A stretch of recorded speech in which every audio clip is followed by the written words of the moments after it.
సొంతవాళ్ల మధ్య వచ్చిన ఒక చిన్న గొడవ మొత్తం చరిత్రనే మార్చేస్తుందని ఎవరైనా ఊహించగలరా? అస్సలు లేదండి. ఈనాటి మన ఈ వివరణలో మనమొక అద్భుతమైన ఉత్కంఠభరితమైన కథలోకి వెళ్లబోతున్నాం. ఒక్కసారి ఆ వాతావరణాన్ని ఊహించుకోండి. ఎడారిలో వీస్తున్న వేడి గాలి, జంతువుల అరుపున మధ్య నిశ్శబ్దంగా పెరిగిపోతున్న ఉద్రిక్తత. ఒకవైపేమో అపారమైన సంపద పెరిగిపోతోంది, ఇంకోవైపు బంధాలు తెగిపోయే ప్రమాదం పొంచి ఉంది. అసలు ఆ గుడారాల మధ్య ఏం జరుగుతోంది? ఈ సంపద వాళ్లను ఎలా విడదీయబోతోంది అనేదిప్పుడు మనం చూద్దాం. ఆ బయటకు కనిపించే ప్రశాంతత వెనుక ఒక భయంకరమైన నిజం దాగి ఉందండి. వాళ్లకున్న ఆ అపారమైన సంపద చూశారా? అది వాస్తవానికి లోపల పేలడానికి సిద్ధంగా ఉన్న ఒక టైం బాంబ్ లాంటిది. అబ్రాము, అతని తమ్ముణ్ణి కుమారుడైన లోతు ఇద్దరూ ఐగుప్తు నుండి తిరిగి వస్తున్నప్పుడు అంతా సవ్యంగానే ఉన్నట్లు అనిపించింది. కాని ఆ నిశ్శబ్దం వెనుక రాబోయే ఒక అతి పెద్ద తుఫాను పొంచి ఉంది. భాగం 1. పెరుగుతున్న సంపద, రాజుకుంటున్న అగ్ని. ఇక్కడ ఒకసారి అబ్రాము మరియు లోతులకున్న అపారమైన సంపదను గమనించండి. కళ్ళు చెదిరిపోతాయి కదా! పశువులు, వెండి, బంగారం, వేలాది మందలు, వందలాది గుడారాలు. ఇది ఏదో మామూలు సంపద కాదండి, ఒక రాజ్యానికి సరిపడా ఆస్తి. అయితే అసలు సమస్య మొదలైందే ఇక్కడ. ఈ భారీ సంపద వాళ్ల శిబిరాల్లో ఎంతటి ఇరుకుదనాన్ని సృష్టించిందో, పనివాళ్ల మధ్య ఎంతటి నిశ్శబ్దమైన అసూయను రగిలించిందో ఒక్కసారి ఆలోచించండి. ఆశీర్వాదం పెరిగిన కొద్దీ వాళ్ల సమస్యలు కూడా పెరిగిపోతున్నాయి. పరిస్థితి ఎలా మారిపోయిందంటే, వారు కలిసి ఉండడానికి ఆ ప్రదేశం ఏమాత్రం సరిపోలేదు.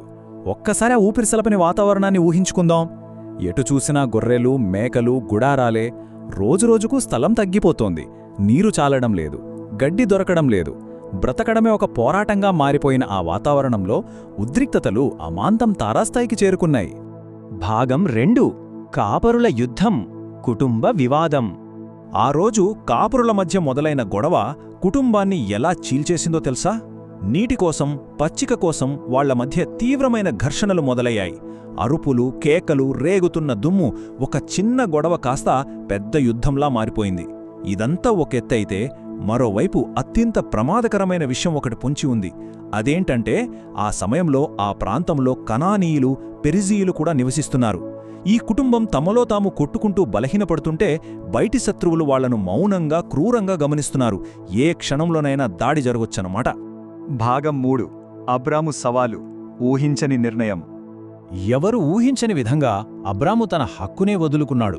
నాకు నీకు, నా కాపరులకు నీ కాపరులకు మధ్య గొడవ వద్దు, ఎందుకంటే మనం బంధువులం. ఈ మాటల వెనుక ఎంతటి బరువైన నిశ్శబ్దముందో ఒక్కసారి ఆలోచించండి. బయటి శత్రువుల దాడికి ముందే తమలో తాము నాశనం కాకూడదని అబ్రాము నిర్ణయించుకున్నాడు. కేవలం శాంతి కోసం, కుటుంబం కోసం అబ్రాము తన సొంత హక్కునే త్యాగం చేయడానికి సిద్ధమయ్యాడు. నిజానికి అబ్రాము పెద్దవాడు, ఆస్తికి అసలైన హక్కుదారుడు. కాని ఆ అధికారాన్ని వదులుకున్నాడు. ఆశ్చర్యకరంగా లోతుతో ఇలా అన్నాడు: దేశమంతా నీ ముందుంది కదా, నువ్వే ముందుగా ఎంచుకో. నువ్వు ఎడమవైపు వెళితే నేను కుడివైపు వెళ్తాను, నువ్వు కుడివైపు వెళితే నేను ఎడమవైపు వెళ్తాను. చూసారా? ఒక భయంకరమైన అధికారాన్ని, అతిపెద్ద నిర్ణయాన్ని లోతు చేతుల్లో పెట్టాడు అబ్రాము. ఇక్కడే ఉత్కంఠ తారాస్థాయి చేరుకుంది. ఇప్పుడు లోతు తీసుకోబోయే ఆ ఒకే ఒక నిర్ణయం మొత్తం చరిత్రనే మార్చబోతోంది. భాగం 4. ఆకర్షణ వెనక దాగి ఉన్న మరణ శాసనం. చూసేందుకు పరలోకంలా కనిపించిన ఆ ప్రాంతం నిజానికి నాశనానికి ద్వారమని లోతు గ్రహించలేకపోయాడు. ఒకవైపు చూస్తే అదొక అందమైన భ్రమ. లోతు కళ్లకు యొర్దాను మైదానం నీటి సమృద్ధితో, దేవుని తోటవలే, ఐగుప్తు దేశం వలె భలే ఆకర్షణీయంగా కనిపించింది. కాని ఆ అందం వెనుకొన్న చీకటి వాస్తవాన్ని గమనించండి. లోతు తన గుడారాలను ఎక్కడ వేసుకున్నాడో తెలుసా? సోదొమ వైపు. అక్కడ మనుషులు చాలా దుర్మార్గులు, దేవునికి వ్యతిరేకంగా ఘోరమైన పాపాలు చేసేవారు. కళ్లకు కనిపించే ఆకుపచ్చని అందానికి ఆకర్షితుడై లోతు ఎంతటి భయంకరమైన ఉచ్చులోకి అడుగుపెడుతున్నాడో ఈ దృశ్యం మనకు స్పష్టం చేస్తుంది. ఇది నిజంగా అత్యంత బాధాకరమైన విభజన. లోతు ఆ సంపన్నమైన కాని ప్రమాదకరమైన తూర్పు మైదాన ప్రాంతాలకు వెళ్ళిపోయాడు. అబ్రాము మాత్రం కనానీయుల మధ్య ఒంటరిగా మిగిలిపోయాడు. తన కళ్ళెదుటే తన తమ్ముని కుమారుడు ఆ ప్రమాదకరమైన చీకటిలోకి నడిచి వెళ్ళిపోతుంటే, ఆ ఎడారి గాలిలో, ఆ ఒంటరితనంలో అబ్రహాము ఎంత వేదన అనుభవించుంటాడో మనం అర్థం చేసుకోవచ్చు. ఎక్కడ చూసినా భయంకరమైన నిశ్శబ్దం అలుముకుంది. భాగం 5. దేవుని వాగ్దానం, అంతిమ విజయం. మనుషులందరూ వదిలేసి వెళ్ళిపోయిన ఆ భయంకరమైన ఒంటరితనంలో దేవుని స్వరం వినిపించింది. నువ్వు ఉన్న చోట నుండి ఉత్తర, దక్షిణ, తూర్పు, పడమర దిక్కుల వైపు చూడు. నువ్వు చూస్తున్న ఈ దేశమంతటినీ నీకు, నీ సంతానానికి శాశ్వతంగా ఇస్తాను అని.